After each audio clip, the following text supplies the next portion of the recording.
오늘 우리에게 주시는 말씀은 민수기 32장 20절에서 42절 말씀입니다. 민수기 32장 20절에서 42절, 구약 251면에 있습니다. 모세가 그들에게 이르되 너희가 만일 이 일을 행하여 무장하고 여호와 앞에서 가서 싸우되 너희가 다 무장하고 여호와 앞에서 요단을 건너가서 여호와께서 그의 원수를 자기 앞에서 쫓아내시고 그 땅이 여호와 앞에 복종하게 하시기까지 싸우면 여호와 앞에서나 이스라엘 앞에서나 무죄하여 돌아오겠고 이 땅은 여호와 앞에서 너희의 소유가 되리라마는 너희가 만일 그같이 아니하면 여호와께 범죄함이니 너희 죄가 반드시 너희를 찾아낼 줄 알라. 너희는 어린 아이들을 위하여 성읍을 건축하고 양을 위하여 우리를 지으라. 그리하고 너희의 입이 말한 대로 행하라. 갓 자손과 르우벤 자손이 모세에게 대답하여 이르되 주의 종들인 우리는 우리 주의 명령대로 행할 것이라. 우리의 어린 아이들과 아내와 양떼와 모든 가축은 이곳 길앗 성읍들에 두고 종들은 우리 주의 말씀대로 무장하고 여호와 앞에서 다 건너가서 싸우리이다. 이에 모세가 그들에게 대하여 제사장 엘르아살과 눈의 아들 여호수아와 이스라엘 자손 지파의 수령들에게 명령하니라. 모세가 그들에게 이르되 갓 자손과 르우벤 자손이 만일 각각 무장하고 너희와 함께 요단을 건너가서 여호와 앞에서 싸워서 그 땅이 너희 앞에 항복하기에 이르면 길앗 땅을 그들의 소유로 줄 것이니라. 그러나 만일 그들이 너희와 함께 무장하고 건너지 아니하면 그들은 가나안 땅에서 너희와 함께 땅을 소유할 것이니라. 갓 자손과 르우벤 자손이 대답하여 이르되 여호와께서 당신의 종들에게 명령하신 대로 우리가 행할 것이라. 우리가 무장하고 여호와 앞에서 가나안 땅에 건너가서 요단 이쪽을 우리가 소유할 기업이 되게 하리이다. 모세가 갓 자손과 르우벤 자손과 요셉의 아들 므낫세 반 지파에게 아모리인의 왕 시온의 나라와 바산 왕 옥의 나라를 주되 곧 그 땅과 그 경내의 성읍들과 그 성읍들의 사방 땅을 그들에게 주매 갓 자손은 디본과 아다롯과 아로엘과 아다롯소반과 야셀과 욕부하와 벤니무라와 하란들의 견고한 성읍들을 건축하였고 또 양을 위하여 우리를 지었으며 르우벤 자손은 헤소본과 엘르알레와 기라다임과 느보와 바알무온들을 건축하고 그 이름들을 바꾸었고 또 신마를 건축하고 건축한 성읍들의 새 이름을 주었고 므낫세의 아들 마길의 자손은 가서 길앗을 쳐서 빼앗고 거기 있는 아모리인들을 쫓아내매 모세가 길앗을 므낫세의 아들 마길에게 주매 그가 거기 거주하였고 므낫세의 아들 야일은 가서 그 촌락들을 빼앗고 하봇 야일이라 불렀으며 노바는 가서 그낫과 그 마을들을 빼앗고 자기 이름을 따라서 노바라 불렀더라. 아멘. 인생을 살아가다 보면 우리는 많은 변수들을 만나게 됩니다. 변수의 반대말인 상수, 쉽게 말해서 변하지 않는 수, 그것을 상수라고 합니다. 인생에 상수가 많이 있다면 우리는 어느 정도 예측하고 대비하고 살아갈 수가 있습니다. 그러나 인생에는 참으로 많은 변수가 있습니다. 나를 평생 사랑해 줄 거라고 믿고 또 아껴 줄 거라는 생각으로 상대를 상수라고 생각하고 남편 또는 아내를 만났는데 이 상수라고 생각했던 이 요소가 변수가 되는 순간 결혼 생활이 참 힘들어지게 됩니다. 우스갯소리로 누군가 내 인생의 가장 큰 변수는 자신의 남편이었다 이렇게 말하는 분도 있습니다. 인생의 변수를 만들어내는 변수의 4가지 요소를 한번 살펴보면 시간과 공간과 환경과 관점이 될 수 있습니다. 이스라엘 백성들의 관점에서 상황에서 살펴보면 약속의 땅을 이제 바라보면서 그들의 시간이 흘렀고 또 나이가 들었습니다. 공간도 광야에서 이제는 정복된 땅으로 가까이 왔고 또 머물게 되어집니다. 척박한 환경에서 가축을 키우기 좋은 풍족한 환경으로 또 그리고 난민에서 또 이주민에서 이제는 거주민으로서의 관점을 가지게 되어가는 과정인 것이죠. 이런 요소들의 변화가 서로 얽히고 설켜서 큰 변수를 만들어냈습니다. 변수를 맞이하면서 르우벤 지파와 갓 지파는 요단 동편에 머물기를 원합니다. 가축들도 많았고 가축을 키우기 위한 좋은 목초지도 풍부했습니다. 그러나 그 머물고자 하는 그 제안은 모세의 엄중한 경고를 통해서 한 발 물러나게 됩니다. 그리고 자신들의 제안을 수정해서 요단 동편의 땅을 차지하기 위해서 우리가 요단을 건너가서 정복 전쟁에 앞장서겠다라는 수정 제안을 하게 됩니다. 모세는 이들의 수정 요구를 받아들이게 되죠. 오늘 본문을 네 부분으로 살펴보면 20절에서 24절은 모세의 요구, 그리고 25절에서 27절은 르우벤 지파와 갓 지파의 맹세, 그리고 28절에서 38절까지는 최종 합의와 요단 동편 땅의 분배에 대해서, 또 마지막 39절에서 42절은 므낫세 지파의 정복에 대해서 살펴보려고 합니다. 서로가 변수를 만났지만 소통을 통해서 하나님과 이스라엘 앞에서 엄중한 약속을 맺고 이를 지켜냅니다.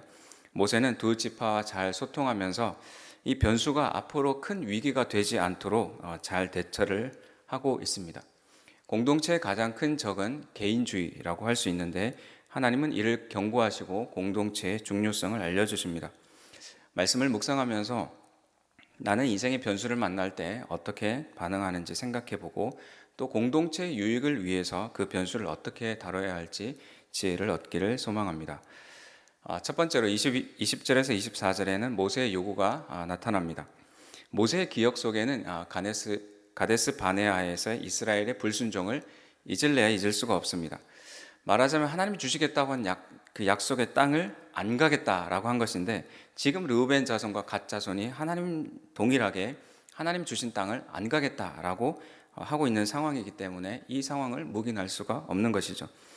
다행히 두 지파가 어제 말씀에서 묵상한 것처럼 세 가지 제안을 합니다. 선봉에 서겠고, 형제들의 기업을 받기까지 다시 돌아오지 않겠고, 나중에라도 마음을 바꿔가지고 정복한 요단 저쪽의 땅을 요구하지 않겠다. 이 세 가지 제안을 하는 것이죠. 모세가 이 제안을 받아들입니다. 그러나 이것은 두 지파와 모세만의 어떤 미략이 아니라 하나님 앞에서 하는 약속입니다. 20절에 여호와 앞에서 가서 싸우되, 또 21절에 여호와 앞에서, 22절에 여호와 앞에, 여호와 앞에서, 여호와 앞에서, 이렇게 세 구절에 5번씩이나 하나님 앞에서 하는 약속인 것을 강조하고 있습니다. 22절만 다시 한번 보면, 그 땅이 여호와 앞에 복종하게 하시기까지 싸우면 여호와 앞에서나 이스라엘 앞에서나 무죄하여 돌아오겠고, 이 땅은 여호와 앞에서 너희의 소유가 되리라 마는. 자, 하나님 앞에서, 라틴어로 코람데오라고 하는데, 하나님 앞에서 살아가는 삶은 하나님의 주권을 인정하고 그분의 통치를 받는 삶입니다. 이 두 지파는 하나님의 주권을 인정하고 약속한 의무를 다하겠다고, 성실히 따르겠다고 약속을 합니다. 우리의 삶도 하나님 앞에서라는 것을 의식하고 인정하는 삶이 되어야 하겠습니다. 하나님 모르게 무언가를 하려고 해도 하나님이 모르실 수가 없습니다. 사람과의 관계도 마찬가지인데, 우리가 어떤 사람을 대하면서 또는 사업을 하면서 일을 하면서 상대 모르게 나의 유익을 더 추구하기를 원하지만, 그것이 만약에 정상적이지 않거나 불법적인 방법이라면 상대는 설령 모를지라도 하나님은 반드시 알고 계신다라는 것을 우리가 알아야 합니다. 그리스도인이 하나님 앞에서라는 의식을 갖고 살아간다면 세상의 도덕 기준은 훨씬 넘어갈 뿐만 아니라 더 고귀한 삶을 추구하게 되고, 또 그 삶을 바라보는 믿지 않는 사람들이 그리스도인들을 더 다르게 보기 시작할 것입니다. 25절에서 27절은 르우벤 지파와 갓 지파의 맹세에 대해서 나옵니다. 르우벤 지파와 갓 지파들은 자신이 제안하고 모세가 받아들인 것에 대해서 행할 것을 약속합니다. 25절, 갓 자손과 르우벤 자손이 모세에게 대답하여 이르되 주의 종들인 우리는 우리 주의 명령대로 행할 것이라. 25절에 보면 모세를 주로 자신들을 주의 종으로, 모세의 종으로 표현을 합니다. 모세의 지도력과 권위를 수용하고 복종하겠다라는 의미를 담아 하는 말이죠. 27절에 보면 종들은 또 우리 주의 말씀대로 무장하고 여호와 앞에서 다 건너가서 싸우리이다. 이 맹세를 하는 것은 결코 쉬운 일은 아닙니다. 울타리를 치고 또 성읍을 건축해서 또는 빼앗은 성읍을 수리하더라도 아내와 어린 아이들 또 가축을 두고 요단강을 넘어서 정복 전쟁에 앞선다면 정작 자신의 아내와 자녀들, 아이들은 거의 무방비 상태가 되기 때문에 그렇습니다. 그러나 얻을 이익을 위해서 희생을 치를 준비를 했습니다. 또 하나님 앞에서 약속을 지키면 이 땅을 주시겠다고 하셨으니까 그 약속을 우리가 파기하지 않으면 나중에 안전하게 이 땅을 차지할 수 있겠다라는 그런 믿음이 그들에게 있었습니다. 그들이 가나안 땅을 정복하기 위해서 선봉에 섰던 시간은 한두 달 또는 1, 2년이 아니었습니다. 6년의 시간이 걸렸습니다. 6년간 군생활을 한 것인데, 그냥 평상시의 군생활이 아니라 전시 상황의 군생활을 6년 정도 했다고 생각하면 이해하기가 쉽습니다. 결코 짧은 시간이 아니지요. 아내와 아이들도 마찬가지로 전쟁에 나가 있는 그 남편 또 아버지를 기다리는 시간이 쉽지는 않았을 것입니다. 그러나 르벤 자손과 갓 자손들은 이 하나님 앞에서의 엄중한 약속을 지키고 자신들의 진심을 증명해냅니다. 하나님이 약속하신 땅이 아니었고 또 그 경계 밖의 땅이었지만 그래서 이것이 최선의 방법이라고 할 수는 없지만 자신들의 희생을 통해서 또 한 발 물러남을 통해서 공동체 간의 싸움이나 또는 공동체가 깨어지거나 공동체에 멸망하는 일을 막았던 것을 볼 수 있습니다. 자, 세 번째로 28절에서 38절까지는 최종 합의와 또 요단 동편 땅의 분배에 대해서 이야기하고 있습니다. 자, 합의된 내용을 미래 리더들에게 공포합니다. 모세는 사실 약속이 이루어질 때까지 있을 수 없고 죽어야 할 처지입니다. 그러니 미래의 리더들 앞에서 이 내용들을 발표합니다. 나중에 모세가 없다고 말을 바꾸면 안 되니까 증인들을 세우는 것이죠. 이 증인들은 나중에 갓 자손과 르우벤 자손이 약속을 지키면 요단 동편의 땅을 인정해 주어야 될 의무도 있었습니다. 갓 자손과 르우벤 자손들이 그 증인들 앞에서 또 미래의 주역들 앞에서 미래의 리더들 앞에서 이것을 행할 것을 다시 선서합니다. 갓 자손과 르우벤 자손들은 성읍을 건설하고 이름을 바꿉니다. 이름을 바꿈으로 인해서 길앗 성읍들이 누가 다스리고 있는 땅인지 그 통치권이 이스라엘에게 속해 있고 또 이 땅을 요구한 그 지파들에게 있음을 공표하는 것입니다. 이런 흐름들을 바라볼 때 왜 나머지 지파들은 갓 자손과 르우벤 자손들의 이 요구를 그저 보고 있었을까? 어쩌면 그들 속에 우리도 먼저 그런 요구를 했어야 되는데 선수를 빼앗겼다, 허를 찔렸다 이렇게 생각했다면 어떤 반발이 있어야 하는데 그런 반응들이 기록되어 있지 않습니다. 약속하신 땅에 대한 요구가 아니기도 하고 또 분배받을 약속의 땅의 경쟁자가 사라졌다라는 안도감 또는 그 약속의 땅을 절대 요구하지 않을 것이라는 그 약속 때문일지 모르겠습니다. 또 이 땅을 요구하는 것이 하나님의 뜻에 순종하는 것이 아니라는 생각이 있었을 수도 있겠습니다. 뺏고 뺏기는 이 사회, 이 경쟁 사회 속에서 우리는 무엇이 나에게 가장 최선이 될지를 머리 아프도록 계산합니다. 그러나 자족할 수 있다면 그리고 자족하고 감사한다면 그것은 최선이 될 것입니다. 그러나 현실에 최선의 방법만 존재할 수는 없습니다.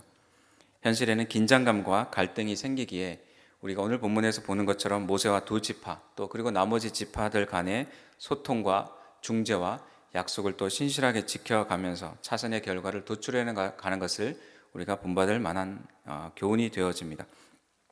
자, 39절에서 42절은 므낫세 지파의 정복에 대해서 나옵니다. 네 번째로 마지막 절을 살펴보면 두 지파의 이야기가 나오다가 므낫세 지파가 갑작스럽게 등장을 합니다. 39절 말씀 보면 므낫세의 아들 마길의 자손은 가서 길앗을 쳐서 빼앗고 거기 있는 아모리인들을 쫓아내매. 므낫세 지파는 길앗을 쳐서 그 땅을 정복해 버립니다. 모세는 40절 초반부에 모세가 길앗을 므낫세 아들 마길에게 주매. 모세가 길앗을 정복한 므낫세 자손에게 그 땅을 줍니다. 요단강 동편의 땅을 언급하면서 그것을 마무리하기 위해서 길앗 땅을 언급하는데 길앗 땅의 정복은 므낫세 지파의 단독적인 행동처럼 보입니다. 땅을 정복해 가는 것은 모든 지파가 같이 힘을 합쳐서 같이 해야 하는 것인데 므낫세 지파의 이런 행동들은 무언가 그 정복 과정 속에서 곁가지를 만들어내는 것 같습니다. 전투에 대한 공로로 모세가 그 땅을 주기는 하지만 불안한 요소가 싹트고 있음을 우리가 느낄 수 있습니다. 오늘 묵상을 마무리합니다. 생각하지 않은 일들이 변수가 우리에게 일어날 때 우리는 하나님께 먼저 여쭈어야 합니다. 우리는 하나님 앞에서 살아가는 인생이기 때문에 그렇습니다. 모세가 지난 과거를 기억해냈던 것처럼 우리도 하나님이 지난 과거에 우리들에게 행하신 일들을 기억하고 그 일들 속에서 교훈을 또한 찾아내야 될 것입니다. 그리고 마지막으로 그 상황을 이겨내기 위해서 우리는 열린 소통을 할 준비와 자세를 갖추어야 하겠습니다. 세상에서는 물론 아주 빈번하겠지만 신앙 공동체 안에서도 각자 다양한 의견들을 하나님의 뜻이라 여기고 서로 충돌하고 부딪힐 때가 있습니다. 그러한 때에 오늘 본문을 살펴보면서 모세와 두 지파 간의 소통, 또 인정, 그리고 합의된 소통의 결과를 지켜내는 신실함들을 우리가 기억해 가기를 간절히 원합니다. 기도하겠습니다. 하나님 아버지, 오늘도 새 하루를 허락하심을 감사합니다. 하나님 앞에서 살아가는 오늘 하루가 되게 하옵소서. 공동체를 위해서 희생을 감수하게도 하시고 아름다운 공동체를 위해서 잘 소통하는 방법도 배우게 하옵소서. 그 결과들이 서로 모두에게 유익이 되는 통로로 저희들을 사용하여 주옵소서. 어렵더라도 또 합의된 약속을 지키는 신실함을 우리가 배우기 원합니다. 예수님의 이름으로 기도합니다. 각자 묵상의 시간을 갖도록 하겠습니다.